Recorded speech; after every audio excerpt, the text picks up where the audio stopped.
Þetta er síða 7 í verkefni 9 í Excel á blaðsíðu 17, síða 7 countblank. Ég set svæði hér í blokk frá A2 til J9 og ég ætla að velja annað útlit á 10 hæstu tölurnar. Það er ég hér og vel topp 10 hérna. Ég ætla að velja þetta útlit hér. Síðan ætla ég að setja formúlu sem telur. Það eru mörg auð hólf á svæðinu. Sjáum hérna eyðurnar. Þá fer ég í fallið count blank.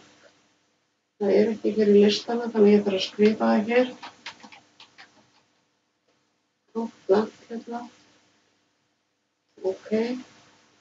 Og svo dreg ég yfir svæðið hér. 21 auð hólf. Ég ætla að lista.